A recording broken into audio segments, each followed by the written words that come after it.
বন্ধুরা, তোমাদের নিশ্চয়ই মনে আছে যে আমরা আমাদের পূর্ববর্তী ভিডিওতে 11 থেকে 20 পর্যন্ত ক্রমবাচক সংখ্যাগুলো শিখেছি। আর তার আগে আমরা কিন্তু যোগের ধারণা নিয়ে আলোচনা করেছি। আমরা আমাদের আজকের ভিডিওতে 11 থেকে 20 পর্যন্ত ক্রমবাচক সংখ্যাগুলো দিয়ে আমরা কিভাবে যোগ করতে পারি সেগুলো দেখব। তাহলে চলো শুরু করা যাক। তোমাদের নিশ্চয়ই মনে আছে যে আমরা কখন যোগ করে থাকি, যখন কোনো কিছু সংখ্যা বৃদ্ধি পায় কিংবা আমরা যখন একত্রে কতটি হলো এরকম হিসাব করতে চাই তখন কিন্তু আমরা যোগ করে থাকি। তাহলে একটু এই অঙ্কটা দেখো তো। এখানে আমাদেরকে বলা হয়েছে মিঠুর 12টি পেন্সিল ছিল, তার বাবা তাকে আরও 4টি পেন্সিল দিলেন। তাহলে যেহেতু তার বাবা তাকে আরও 4টি পেন্সিল দিলেন, মিঠুর পেন্সিলের সংখ্যা কিন্তু বেড়ে গেল, তাই না? তো বেড়ে গেলে আমরা কি করে থাকি, আমরা সংখ্যা দুটোকে যোগ করি, তাই না?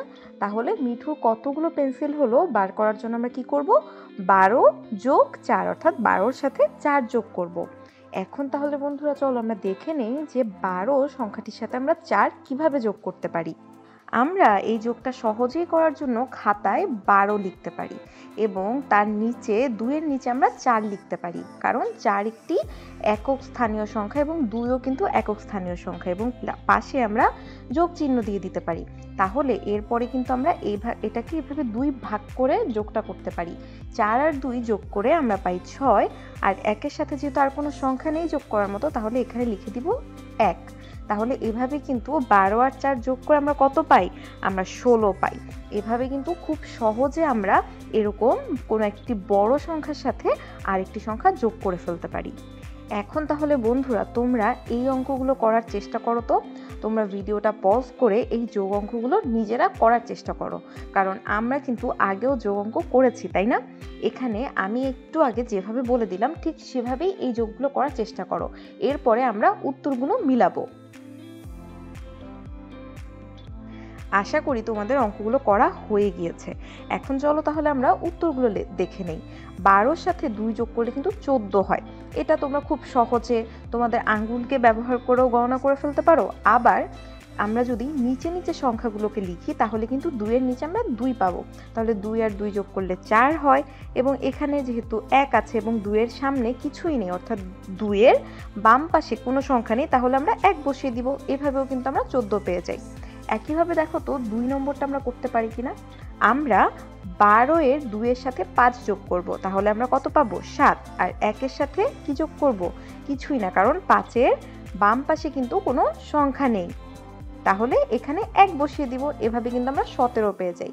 এই কাজটাই কিন্তু আমরা নিচে নিচে যখন লিখে করি তখন ভুল হবার সম্ভাবনা খুব কমে যায় এবং অনেক সহজেই করা যায়। 3 নম্বরে 12 যোগ 7, 12-র সাথে 7 যোগ করলে আমরা পাই 19, 11-র সাথে 1 যোগ করলে পাই 12, 14-র সাথে 3 যোগ করলে পাই 17, 15-এর সাথে 1 যোগ করলে কত পাই, 16, 6-এর সাথে 12 যোগ করলে আমরা পাই 18, 1-এর সাথে 18 যোগ করলে আমরা পাই 19, 14 আর 3 যোগ করলে পাই 17, 10 আর 4 যোগ করলে পেয়ে যাই 14, 10 আর 8 যোগ করলে কত পাই বলো তো, 18, আর 5 আর 10 যোগ করলে পাই 15। এখন আমরা এই যোগ করার নিয়মটা আরও একটু সুন্দরভাবে বোঝার চেষ্টা করব। তোমরা এখানে এই অঙ্কটিকে একটু দেখো। এখানে আমাদেরকে বলা আছে মাইশার জন্মদিনে তাদের বাড়িতে 13 জন বন্ধু এবং 5 জন আত্মীয় এসেছিল। আমরা কি করেছি দেখো, এই বক্সগুলো দিয়ে 13টি বক্স থেকে তার বন্ধুগুলোকে বুঝিয়েছি এবং এখানে 5টি বক্স দিয়ে তার আত্মীয়দের বুঝিয়েছি। এখন আমাদের বের করতে হবে যে জন্মদিনে তাদের বাড়িতে কতজন অতিথি এসেছিল। আমরা যদি এই 5 জন আত্মীয়কে এই 5টি বক্সকে এখানে নিয়ে যাই, তারপর যদি সবগুলো বক্স গণনা করি, তাহলেই কিন্তু আমরা মোট অতিথির সংখ্যা পেয়ে যাব, তাই না? এবং এই যোগটাই কিন্তু আমরা কিভাবে করতে পারি জানো, 13-এর নিচে 5 লিখে এবং পাশে যোগ চিহ্ন দিয়ে, এবং 13 যোগ 5 এটি করলে আমরা কিভাবে 18 পাই। আমরা 5-এর সাথে প্রথমে 3 যোগ করি, 5-এর সাথে 3 যোগ করে পাই 8, আর 1-এর সাথে আমরা যেহেতু 5-এর আগে কোনো সংখ্যা নেই তাই এখানে 1ই থাকে, তাহলে এভাবে কিন্তু আমরা সংখ্যাটি পেয়ে যাই 18। অর্থাৎ আমরা বলতে পারি কি যে জন্মদিনে মাইশার বাড়িতে কিন্তু 18 জন অতিথি এসেছিল। একইভাবে তোমরা এই অঙ্কটা একটু দেখো তো। এখানে আমাদেরকে বলা হয়েছে যে ঝড়ে অপুদের বাড়ির আম গাছ থেকে আম পড়লো। অপু 6টি আম এবং তার বোন 11টি আম কুড়িয়ে পেল। তারা একত্রে কতগুলো আম পেল। অপুদের বাড়ির আম গাছ থেকে আম পড়েছিল এবং এই 6টি হচ্ছে অপুর আম, আর এই 11টি আম হচ্ছে অপুর বোনের আম। তাহলে একত্রে তারা কতগুলো আম পেল এটা বের করার জন্য আমাদের কি করতে হবে? 11 আর 6 যোগ করতে হবে, তাই না? তাহলে আমরা কিভাবে লিখতে পারি? 11 যোগ 6। এখানে কিন্তু আমরা বাম পাশে যোগ চিহ্ন দিয়েছি। 6 আর 1 যোগ করে আমরা পেয়েছি 7, আর 1-এর নিচে যেহেতু কিছু নেই তাই লিখে ফেলেছি 1। এখানে কিছু না থাকা মানে কিন্তু শূন্য থাকা। আর আমরা কি জানি বলতো, যে কোনো সংখ্যার সাথে শূন্য যোগ করলে সেই সংখ্যাটিই থাকে। তাহলে এভাবে আমরা কিন্তু 17 পাই, আর আমরা বলতে পারি যে তারা একত্রে 17টি আম পেল। এখন বন্ধুরা তোমরা এই চিত্রটি দেখো, এখানে আমরা দুটো ডালিম গাছ দেখতে পাচ্ছি, তাই না? বড় গাছে 9টি ডালিম এবং ছোট গাছে 4টি ডালিম আছে। এই যে আমাদের বড় গাছটি, এখানে ডালিম আছে 9টি এবং ছোট গাছটায় ডালিম আছে 4টি। এখন আমরা যদি বের করতে চাই যে একত্রে কতগুলো ডালিম আছে, আমাদের কি করতে হবে? আমাদের 9-এর সাথে 4 যোগ করতে হবে। আমরা এখন কিন্তু 9-এর সাথে 4 কিভাবে খুব সহজে যোগ করতে পারি সেটাই দেখব। 9-এর সাথে 4 যোগ করার জন্য আমরা কিন্তু 10-এর ব্যবহার করতে পারি খুব সহজেই। কিভাবে তোমরা কি জানো? এখানে দেখো, যেমন মিনা বলছে আমরা 9-এর সাথে কত যোগ করে 10 করি। আমরা কিন্তু এটা জানি যে আমরা 9-এর সাথে 1 যোগ করলেই 10 পেয়ে যাই, তাই না? তখন রাজু বলল যে 9টি ব্লকের সাথে 4টি ব্লক থেকে একটি নিয়ে 10টির দল বানাই। তাহলে আমরা কিন্তু একটি 10টির দল পেয়ে গেলাম। যেহেতু বাকি ওই যে 4টি ব্লক থেকে আমরা একটি ব্লক নিয়ে 10টির ব্লক বানিয়েছি, তাহলে আমাদের ওই 4টির মধ্যে কয়টি বাকি থাকে বলো তো? 3টি বাকি থাকে, তাই না? অর্থাৎ এখানে যে 4টি ব্লক ছিল তার মধ্যে একটা এখানে গিয়ে 10টার একটা দল গঠন হলো, আর এখানে 3 রয়ে গেল। 10-এর সাথে 3 কিন্তু আমরা খুব সহজেই যোগ করে ফেলতে পারি, তাই না? তাহলে 10 আর 3 যোগ করে আমরা কিন্তু 13 পাই। এবং এভাবে আমরা কিন্তু 9 আর 4কে খুব সহজেই যোগ করে ফেলতে পারি 10 ব্যবহার করে। যখন আমরা 10 দিয়ে এভাবে ভেঙে নেই তখন কিন্তু অঙ্কগুলো করা খুবই সহজ হয়ে যায় এবং আমাদের অনেক তাড়াতাড়িও হয়। তাহলে বন্ধুরা চলো এটা আমরা আরেকবার দেখে নেই যে 9 আর 4 আমরা কিভাবে যোগ করতে পারি। প্রথমে 9কে 10 বানাতে যেহেতু আর 1 প্রয়োজন, আমরা কি করব? আমরা 4কে ভেঙে 1 এবং 3 করব। এরপরে কি করব বলো? 9-এর সাথে 4 হতে 1 নিয়ে আমরা 10 বানিয়ে ফেলব। এবং এরপরে কি হলো?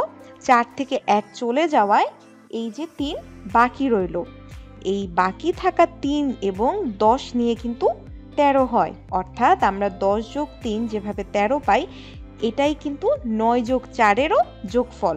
অর্থাৎ এভাবেই কিন্তু আমরা 9 যোগ 4 করতে পারি, অর্থাৎ 9 এবং 4-এর যোগফল নির্ণয় করতে পারি। একইভাবে তোমরা কি বলতে পারবে যে কিভাবে আমরা 8 আর 3 যোগ করতে পারি? আমরা 8 আর 3 যোগ করার জন্য দেখো এখানে 8টি ব্লক আর পাশে 3টি ব্লক নিয়েছি। এখন আমরা কি করব? 3কে কিন্তু আমরা 2 আর 1টি ব্লকে ভাগ করতে পারি, অর্থাৎ 2টি আর 1টি। এখন বলো তো বন্ধুরা, 8-এর সাথে কত যোগ করলে 10 হয়ে যায়? 2, তাই না? তাহলে আমরা কি করলাম? এই দুটো ব্লককে 8-এর সাথে যোগ করে 10-এর একটি দল বানিয়ে ফেললাম। এবং এখানে আর কতটি বাকি রইল? 1টি। 10 আর 1 যোগ করে কিন্তু আমরা খুব সহজেই পেয়ে যাই 11। এভাবে কিন্তু আমরা 8 আর 3 যোগ করে ফেলতে পারি, তাই না? তোমরা ঠিক এই নিয়ম অনুসরণ করে এই যোগ অঙ্কগুলো করে ফেলো তো। এরপরে আমরা উত্তরগুলো মিলিয়ে দেখব।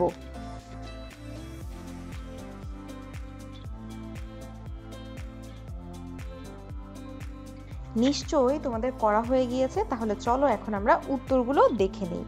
9 আর 5 যোগ করে আমরা 14 পাই। 9-এর সাথে 7 যোগ করে আমরা পাই 16। 8 আর 9 যোগ করলে আমরা পাই 17। 8-এর সাথে 4 যোগ করলে পাই 12। 8 এবং 5 যোগ করে পাই 13। 8 এবং 6 যোগ করে পাই 14 এবং 6-এর সাথে 5 যোগ করে পাই 11। তোমাদের মধ্যে যারা যারা এই অঙ্কগুলো সঠিকভাবে করতে পেরেছো তাদেরকে অনেক অনেক ধন্যবাদ। যাদের ভুল হয়েছে তারা অবশ্যই অঙ্কগুলো আরেকবার করে ফেলবে। বন্ধুরা, এখন তোমাদের জন্য বেশ মজার একটি অঙ্ক রয়েছে। এখানে দেখো, মাঠে 6 জন করে 2টি দলে হাডুডু খেলছে। 6 জন করে অর্থাৎ আমরা কি বুঝি জানো? আমরা বুঝি যে প্রতিটি দলে 6 জন করে খেলোয়াড় রয়েছে। তাহলে দল 1-এ এই যে 6 জন খেলোয়াড় এবং দল 2-এ 6 জন খেলোয়াড়। আমাদেরকে বের করতে হবে যে মোট কতজন খেলছে। তাহলে বলো তো আমরা এটা কিভাবে বের করতে পারি?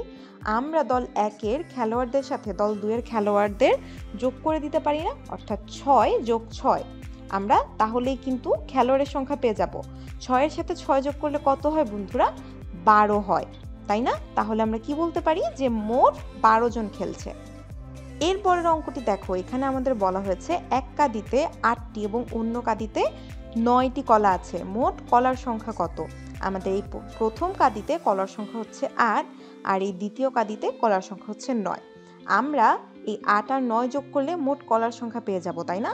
তাহলে আমরা 8 আর 9 যোগ করে কিন্তু 17 পেয়ে যাই, অর্থাৎ আমরা বলতে পারি যে মোট কলার সংখ্যা হচ্ছে 17টি। বন্ধুরা, এখন আমরা 6 যোগ 7-এর জন্য একটি গল্প তৈরি করব।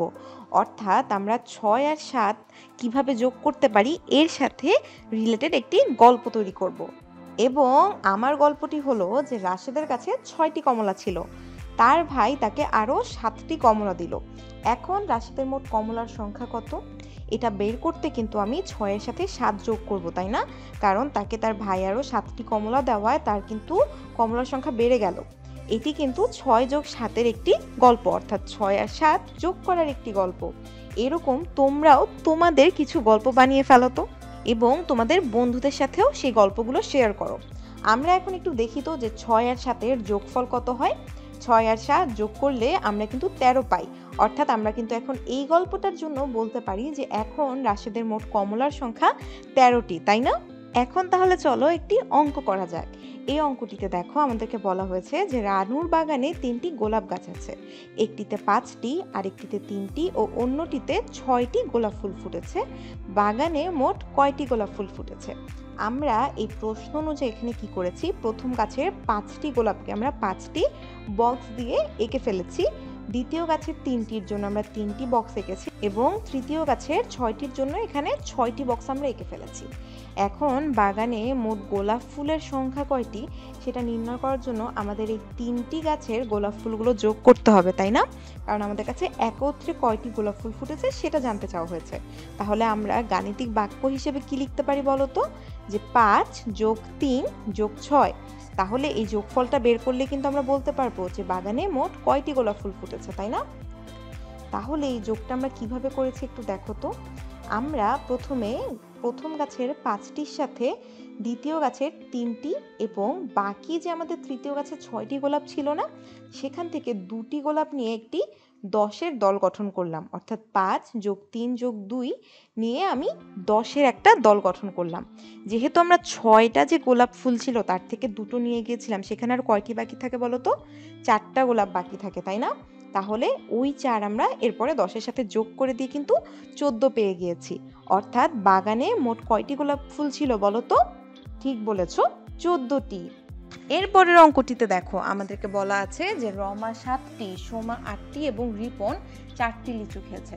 তারা কতগুলো লিচু খেয়েছে? এখানে আমি রমার খাওয়া 7টি লিচু, সোমার খাওয়া 8টি লিচু এবং রিপনের খাওয়া 4টি লিচু এঁকে ফেললাম। এখন আমরা এগুলো যদি যোগ করি তাহলে আমরা বের করে ফেলতে পারবো না যে তারা কতগুলো লিচু খেয়েছে। তাহলে চলো তো আমরা এটা যোগ করে ফেলি। 7, 8 এবং 4 যোগ করলে আমরা কিন্তু 19 পাই। সেটা কিভাবে পাই? এখানে 7-এর সাথে আর কত যোগ করলে বলো তো 10 হবে? 3 যোগ করলে, তাই না? তাহলে আমরা এখান থেকে 3টি লিচু নিয়ে যাব এবং 3টি লিচু নিয়ে গেলে আমার এই 8টি লিচুর থেকে কিন্তু আর 5টি লিচু বাকি থাকে। এই 5টি লিচুর সাথে এই 4টি লিচু যোগ করলে আমরা কিন্তু 9 পাই। তাহলে 9 আর ওই যে আমরা 10-এর দল গঠন করেছিলাম 10, তাহলে 10 আর 9 যোগ করলে আমরা কিন্তু 19 পেয়ে যাই। অর্থাৎ তারা মোট 19টি লিচু খেয়েছে। বন্ধুরা, এখন তোমাদের জন্য বেশ কিছু বাড়ির কাজ রয়েছে। এখানে দেখো 8টা যোগ অঙ্ক করতে বলা হয়েছে। এখানে কিন্তু আমরা 3টি সংখ্যার করে যোগফল বের করছি। আশা করি বন্ধুরা তোমরা এই অঙ্কগুলো করতে পেরেছো। তাহলে চলো এখন আমরা উত্তরগুলো মিলিয়ে নিই। 11-এর সাথে 2 যোগ করে আমরা পাই 13 এবং আরও 3 যোগ করে পাই 16। 13-এর সাথে 1 যোগ করলে হয় 14 এবং সাথে আরও 5 যোগ করলে হয়ে যায় 19। 6-এর সাথে 2 যোগ করে পাই 8 এবং 8-এর সাথে আরও 4 যোগ করলে কত হয়? 12। 4-এর সাথে 4 যোগ করলে হয় 8 এবং সাথে আরও 4 যোগ করলে হয়ে যায় 12। 5-এর সাথে 3 যোগ করে পাই 8 এবং 8 আর 5 যোগ করলে কত হয় বলো তো? 13। 3-এর সাথে 8 যোগ করলে আমরা কিন্তু 11 পাই, আর 11-এর সাথে আর 1 যোগ করলে 12 পেয়ে যাই। 9-এর সাথে 3 যোগ করে আমরা কত পাই? 12। 12-এর সাথে 5 যোগ করে পাই 17। 6 এর সাথে 6 যোগ করলে হয় 12 এবং আরও 6 যোগ করলে কিন্তু 18 হয়। এভাবে তোমরা যখন 3টি সংখ্যার যোগফল নির্ণয় করবে, প্রথমে প্রথম দুটো সংখ্যার যোগফল নির্ণয় করে সাথে তৃতীয় সংখ্যাটি যোগ করতে পারো। এতে কিন্তু যোগগুলো করা অনেক সহজ হয়ে যাবে। আশা করি তোমরা এই যোগ অঙ্কগুলো বুঝতে পেরেছো এবং তোমরা বাসায় অনেক অনেক করে এই যোগ করাগুলো প্র্যাকটিস করে ফেলবে। ভিডিওটি শেষ পর্যন্ত সাথে থাকার জন্য তোমাদের সবাইকে অসংখ্য ধন্যবাদ জানিয়ে বিদায় নিচ্ছি। আমরা পরবর্তী ভিডিওতে কিন্তু এভাবেই বিয়োগ করা নিয়ে আলোচনা করব। সবাই সাথেই থাকবে এবং ভালো থাকবে।